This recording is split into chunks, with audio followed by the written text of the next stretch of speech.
Vážení diváci, ako obhajcovia doktora Dušana Kováčika sme pre vás pripravili sériu videí, ktoré sa budú týkať tých najzávažnejších pochybení a porušení práv doktora Kováčika v trestnom konaní, v ktorom bol odsúdený na nepodmienečný trest odňatia slobody 8 rokov. Tieto pochybenia sme písomne sformulovali do dovolania, o ktorom veríme, že v krátkom čase rozhodovať Najvyšší súd Slovenskej republiky. Podané dovolanie má spolu s jeho doplneniami k dnešnému dňu už vyše 700 strán textu bez príloh. Na týchto stranách sú podrobne rozanalizované tie najzávažnejšie pochybenia v procese s doktorom Kováčikom. Práve z dôvodu týchto pochybení sme presvedčení, že rozsudok Najvyššieho súdu Slovenskej republiky, ktorým bol doktor Kováčik odsúdený na 8 rokov, musí byť v celom rozsahu zrušený. V dnešnom videu si povieme viac o procese s doktorom Kováčikom, a to z pohľadu, či bol tento proces vedený nestranne a nezaujato. Predmetom dovolacieho prieskumu je podľa paragrafu 371 odsek 1 trestného poriadku práve skutočnosť, či vo veci konal alebo rozhodol orgán činný v trestnom konaní, súdca alebo prísediaci, ktorý mal byť vylúčený z vykonávania úkonov trestného konania. Na úvod si pripomeňme, kto trestnú vec doktora Kováčika vyšetroval, kto ju ako prokurátor dozoroval a kto o nej následne rozhodoval v súdnom konaní. Vyšetrovanie v tejto veci viedol vyšetrovateľ Pavol Ďurka. Ako prokurátor ju dozoroval doktor Šurek. V úvode vystupoval ako konajúci prokurátor tiež doktor Repa. Sudkyňou pre prípravné konanie, ktorá rozhodovala aj o väzbe doktora Kováčika, bola sudkyňa Záleská. Po podaní obžaloby na špecializovanom trestnom súde o obžalobe na prvom stupni rozhodovala znova sudkyňa Záleská a v následnom odvolacom konaní to bol známy senát 5T Najvyššieho súdu. Po vylúčení doktora Klimenta z tohto senátu rozhodol senát v zložení doktor Štift, doktor Hatala a doktor Bargel. Myslím, že tieto osoby nie je potrebné nejako zvlášť predstavovať. Je však skutočne zarážajúce, že dôvody zaujatosti sa týkajú úplne všetkých štádií trestného konania a takmer všetkých osôb, ktoré sa na tomto procese podielali. Počnúc s vyšetrovateľom, prokurátorom, sudkyňou špecializovaného trestného súdu, ako aj sudcami Najvyššieho súdu Senátu 5T. Poďme ale postupne ku konkrétnym dôvodom a dôkazom o zaujatosti týchto jednotlivých osôb v procese s doktorom Kováčikom. Ako bolo povedané, túto trestnú vec vyšetroval obvinený vyšetrovateľ Pavol Ďurka, ktorý patrí k tzv. Čurilovcom. Ten Pavol Ďurka, ktorý chcel zapaliť auto vyšetrovateľke Santusovej a nezákonne ju sledovať. Ten Pavol Ďurka, pred ktorým krivo vypovedal Csaba Demeter práve v trestnej veci vedenej proti doktorovi Kováčikovi. Zaujatosť vyšetrovateľa Ďurku k osobe doktora Kováčika, ako je vo vzťahu k nám, ako jeho obhajcom, jednoznačne vyplýva z WhatsAppovej komunikácie Apache, členmi ktorej boli policajti Čurila, Ďurka, Dunčko, Magula, Stáš a Kalavský. V rámci tejto skupiny komunikovali o osobe doktora Kováčika ako o Mobidikovi, ktorého treba uhnať na smrť, a vzájomne sa podporovali slovami nabrúste si harpúny. O doktorovi Kováčikovi sa pritom vyjadrovali výslovne ako o k***ovi. S touto komunikáciou v rámci skupiny Apache navyše korešponduje výpoveď svedka Kalavského z hlavného pojednávania v inej trestnej veci, ktorý sa vyjadril nasledovne, citujem: Boli tam aj fotografie z kancelárie Ďurkovej aj Čurilovej, tam bola tabula, kde bol Mobidik, človek, ktorý prepichuje veľrybu, a Čurila s Ďurkom sa vyjadrovali, že konečne môžeme prepichnúť toho Kováčika, zarezať, zabiť. Vyšetrovatelia taktiež rozprávali o advokátoch, že sú to mladí neskúsení, aj tak ich všetkých zavrieme. Doktor Kováčik bol teda zjavným cieľom od samého začiatku. Vyšetrovateľ Ďurka nebol teda doslova vysadený len na doktora Kováčika, ale aj na nás ako obhajcov doktora Kováčika. Tak ako citoval kolega Magál výpoveď Jana Kalavského z hlavného pojednávania, táto výpoveď maximálne korešponduje s komunikáciou Apache, kedy sa vyšetrovateľ Ďurka vyjadroval na našu adresu ako adresu obhajcov, že sme traja mladí ktorých treba kopať do ryti až do Trenčína. Jan Čurila sa v rámci komunikácie Apache, a to práve v čase väzobného výsluchu doktora Kováčika dňa 25.10. vyjadroval, aby jeho kolega Magula vytrhol pripravené papiere kolegovi advokátovi Magálovi, strčil mu ich do zadku a zapálil.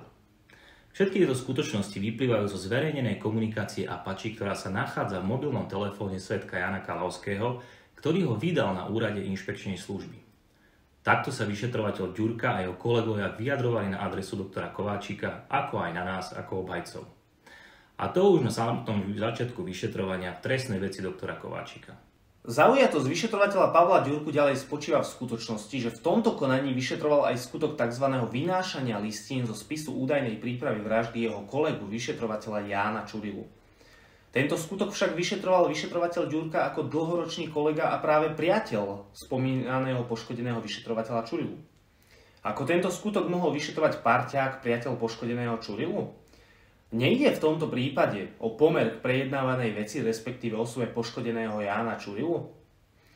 Navyše, z komunikácie Apache vyplýva, že sám Ján Čurila sa aktívne podielal na trestnej veci doktora Kováčika, hoci bol vo veci poškodeným. Vnútorný postoj vyšetrovateľa Ďurku k osobe doktora Kováčika napokon počiarkuje jeho prístup počas obdobia, keď bol doktor Kováčik vo väzbe. Jeho postupom bola doktorovi Kováčikovi na dlhý čas zadržiavaná pošta. Pošta chodila s takmer mesačným oneskorením. Doktor Kováčik nemohol niekoľko mesiacov telefonovať ani domov manželke a prvé mesiace ani nám ako obhajcom. Postupom vyšetrovateľa Ďurku boli tiež priamo zmarené niekoľké návštevy zo strany rodiny doktora Kováčika vo väzbe. Čo však hovorí za všetko, je maximálne neštandardný postup vyšetrovateľa Pavla Ďurku pri vyšetrovaní trestnej veci doktora Kováčika a doslova nevídané úkazy a postupy pri vyšetrovaní, ktorým sa budeme venovať neskôr v inom videu. Výsledkom vyšetrovania pána Ďurku nakoniec bolo, že tento vyšetrovateľ bezdôvodne odmietol vykonať všetky návrhy obhajoby na doplnenie vyšetrovania. Tento jeho postup odobril prokurátor Šúrek, ktorému sa budeme venovať v tomto videu neskôr. V krátkosti teda možno zaujatosť vyšetrovateľa Ďurku zhrnúť následovne. Poprvé, hanlivými vyjadreniami najhrubšieho zrna na adresu doktora Kováčika, kedy ho označovali ako Rovnakým výrazom označoval vyšetrovateľ Ďurka nás ako obhajcov doktora Kováčika v komunikácii Apache. Po druhé, doslova morbidným prístupom účastníkov komunikácie Apache k osobe doktora Kováčika, kedy sa nebránili používať spojenia ako Boh nás potrestá, ak neuženieme Moby Dicka na smrť, nabrúste harpúny a podobne. Po tretie, priamym pomerom vyšetrovateľa Ďurku k osobe poškodeného vyšetrovateľa Čurilu v rámci skutku, ktorý sa týkal vynášania listín zo spisu údajnej prípravy vraždy jeho parťáka Jána Čurilu. A po štvrté, bezdôvodným odopieraním kontaktu doktora Kováčika s rodinou, neštandardnými pracovnými postupmi, metódami, o ktorých si povieme ale v inom videu.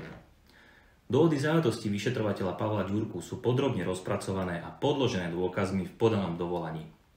Pre účel tohto videa sme však vybrali len tie najzávažnejšie z nich. V prípravnom konaní predmetnú trestnú vec dozoroval doktor Šúrek. U osoby prokurátora doktora Šúreka možno mať pochybnosti o jeho nezaujatosti pre pomer k osobe doktora Kováčika, ako aj k samotnej prejednávanej veci. Z výsluchu svedka Mariana Kučerku na hlavnom pojednávaní v inej trestnej veci vyplynuli následovné skutočnosti. Citujem Mariana Kučerku. V septembri 2020, keď bol zadržaný Mako, som si počas rozhodovania o väzbe Mako a 19.9.2020 prostredníctvom aplikácie Signál písal s doktorom Šúrekom, ktorý mi písal, že tú väzbu bude rozhodovať doktor Giertli, ktorý je spolužiakom jeho otca z vysokej školy. A taktiež mi poslal fotku doktora Kováčika z denníka N, kde bol doktor Kováčik odfotený z profilu. Bola to taká čierna fotografia, kde mi pán Šurek napísal, že ďalší na rade bude doktor Kováčik. Mne to bolo už v tej dobe zvláštne. Po tejto komunikácii som sa s pánom Šurekom stretol 21.9.2020 v reštaurácii Kubu v nákupnom centre Aupark, kde sa ma pán Šurek pýtal, aký som mal vzťah s pánom Makom, aký šéf je Branislav Zurian a pýtal sa ma na pána Lučanského. Ja som mu uviedol, že s týmito ľuďmi mám len pracovný vzťah, na čo mi pán Šurek povedal, že na ďalší deň ide spolu s Branislavom Dunčkom a Ondrejom Repom do väzby za Ľudovitom Makom, aby si s ním dohodol spoluprácu. Povedal, že určite nejaké dôkazy na Dušana Kováčika nájde. Počas toho, ako sme si dali večeru s pánom Šúrekom, tak sa viackrát vyjadrilo pánovi Kováčikovi, že musí odísť z pozície špeciálneho prokurátora a že on to s Makom určite dotiahne ďaleko. O tejto večeri mám aj blog o zaplatení, jednalo sa asi o sumu 32 eur, ktorú som platil ja. Z uvedeného je zrejme, aký bol cieľ návštevy Ľudovita Makova zo strany prokurátora Šúreka a prokurátora Repu. Prokurátor Šúrek sa tiež viackrát vyjadroval, že doktor Kováčik musí odísť z funkcie špeciálneho prokurátora. Doktor Kováčik bol teda pre prokurátora Šúreka jasným, vopred vytipovaným cieľom.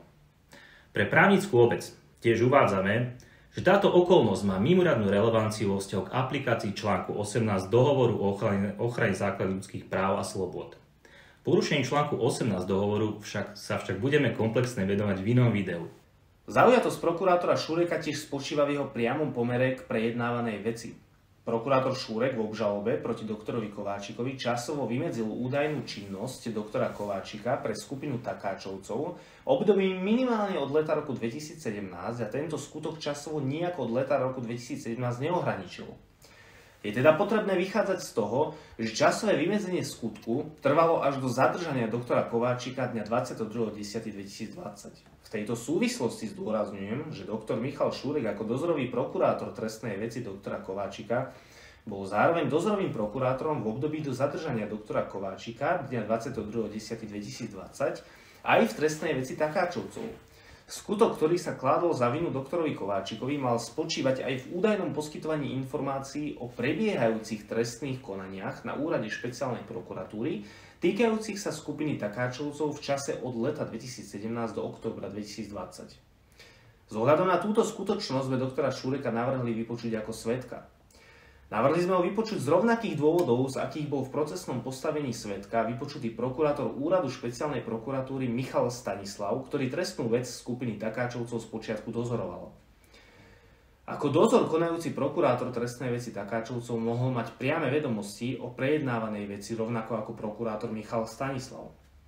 Z uvedeného dôvodu sme presvedčení, že prokurátor Šurek mal priamy pomer k prejednávanej veci. Ďalší dôvod zaujatosti prokurátora Šureka v trestnej veci doktora Kováčika vyplýva z doslovného prepisu z aplikácie ITP zo dňa 8.7.2021, kedy sa v ranných hodinách príslušníci NAKA rozprávajú o priebehu hlavného pojednávania v trestnej veci vedenej proti doktorovi Kováčikovi na špecializovanom trestnom súde deň predtým, teda 7.7.2021. Na tomto pojednávaní vypovedal v procesnom postavení svedka Matej Zeman. Príslušníci NAKA konkrétne komunikujú následovne. Muž číslo 1. A na pojednávaní včera, že dobre. Volal mi včera Zemák asi hodinu, že išol jak píla. Muž číslo 3. Že Šurek žmúrkal na ňo. Nadväznosti na žmúrkanie prokurátora doktora Šureka na svedka Mateja Zemana na hlavnom pojednávaní zdôrazňujeme, že uvedená situácia sa opakovala aj v priebehu hlavného pojednávania dňa 16.9.2021. Tento deň opätovne vypovedal svedok Matej Zeman. Túto skutočnosť potvrdzuje aj zápisnica v hlavnom pojednávaní zo dňa 16.9.2021, z ktorej vyplýva nasledujúca námietka obhajoby doktora Kováčika, citujem. Obhajca doktor Kršiak požiadal o slovo a uvádza. Žiadam zaprotokolovať do zápisnice, že svedok sa opakovane otáča smerom k prokurátorovi a nadväzuje s ním očný kontakt a krúti hlavou. Tieto skutočnosti poukazujú na skutočne neštandardný vzťah prokurátora Šureka so svedkom Matejom Zemanom ako kajúcnikom.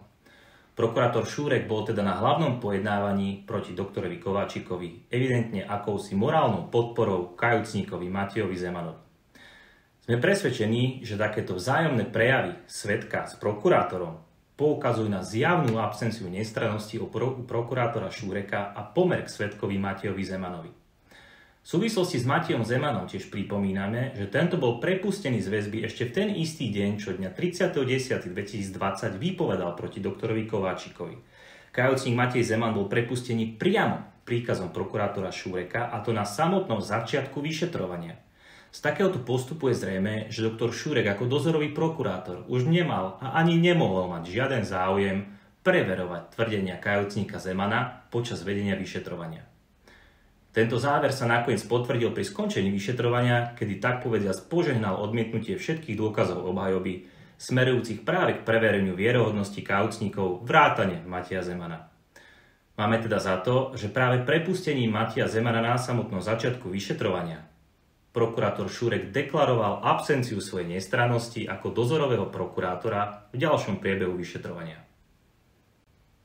Zjavnú zaujatosť prokurátora Šureka možno tiež vyvodiť z prepisov od poslúchov Slovenskej informačnej služby, ktoré boli obstarané do trestného konania proti osobám Peter Petrov, Csaba Demeter a Matej Zeman. Z prepisu zvukového záznamu zo dňa 23.2.2021 v čase od 11.22.06 vyplynuli okrem iných aj následovné skutočnosti, ktoré uviedol Peter Petrov. Citujem. Ja som dohodol to, že zosúladili výpovede Csaba Demetera so Zemákom, aby im sedeli. Ja som im dohodil Jakuzu, že vypovedal o tom vydieraní Mako, čo boli v tom Denbrávene, či kde to boli, to som všetko zabezpečil ja. Čurila to vie. Za to Čurila došiel za Šúrekom na začiatku, keď Repa povedal, že ma idú zadržiavať, a Čurila povedal, že tento chlapec nám od začiatku pomáha, tohto chlapca nie.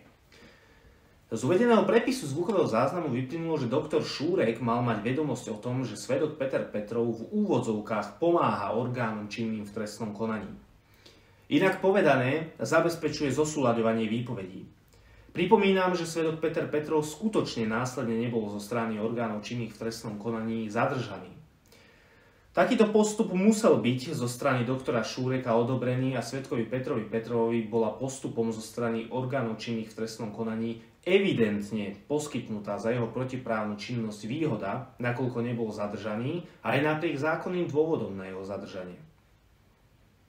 Podozrenia z manipulácií svedeckých výpovedí sa týkajú práve konania proti doktorovi Kováčikovi, v ktorom prokurátor Šúrek, ako bolo povedané, vykonával dozor. Doktor Šúrek v čase konania proti doktorovi Kováčikovi nemohol konať nestranne, tiež z dôvodu, že mohol mať zjavne dôvod a osobný záujem na tom, aby sa podozrenia z manipulácií výpovedí svedkov v prípravnom konaní a následne na hlavnom pojednávaní proti doktorovi Kováčikovi neobjasnili. Žmurkanie doktora Šúreka na svedka Mateja Zemana, ktorý bol v tom čase obvinený za krivú výpoveď práve v konaní proti doktorovi Kováčikovi, to celé len dokresľuje. Pre úplnosť je potrebné uviesť, že svedok Csaba Demeter, ktorého mal na krivú výpoveď navázať Peter Petrov, tak aby sedela s výpoveďou Mateja Zemana, sa k tomuto skutku priznal a za tento už bol aj právoplatne odsúdený.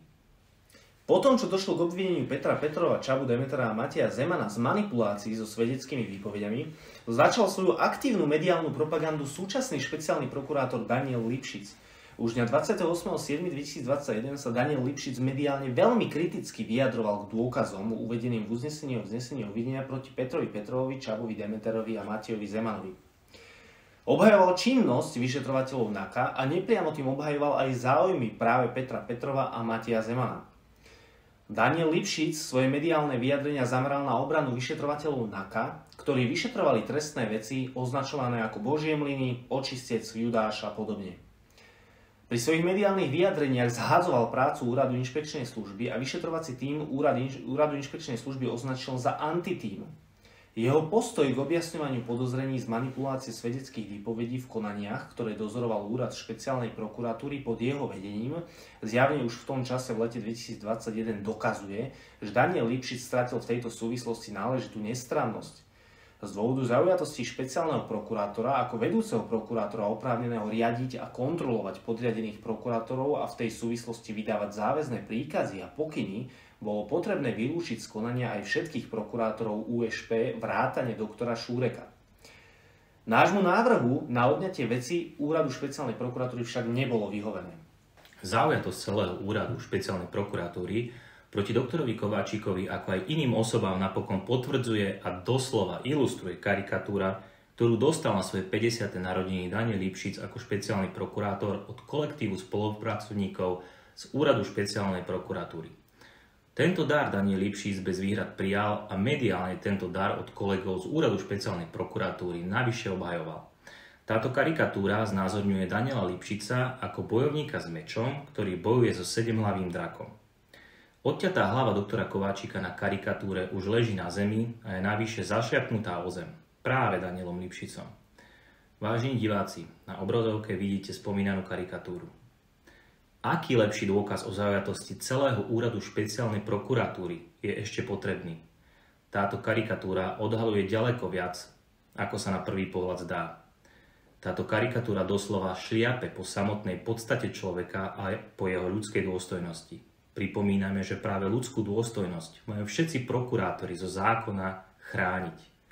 Ako má doktor Kováčik s odťatou hlavou a prišľapnutou na zemi Danielom Lipšicom vnímať vedenie vyšetrovaní proti jeho osobe? Ako má vnímať nestrannosť a nezaujatosť vyšetrovaní dozorovaných prokurátormi úradu špeciálnej prokuratúry po tomto zásahu na jeho ľudskú dôstojnosť a samotnú podstatu ako človeka? Dámy a páni, po tom, čo ste si vypočuli len niektoré z dôvodov zaujatosti vyšetrovateľa Ďurku, dozorového prokurátora doktora Šúreka a špeciálneho prokurátora Lipšica, urobte si názor sami, či má doktor Kováčik reálny dôvod pochybovať o tom, že vyšetrovanie jeho prípadu bolo vedené nestranne a nezaujato. V nasledujúcom dieli budeme pokračovať zaujatosťou osôb v konaní proti doktorovi Kováčikovi, a to predovšetkým zaujatosťou sudkyne Záleskej a niektorých sudcov Najvyššieho súdu Slovenskej republiky. Na dnes vám ďakujeme za pozornosť. Dovidenia.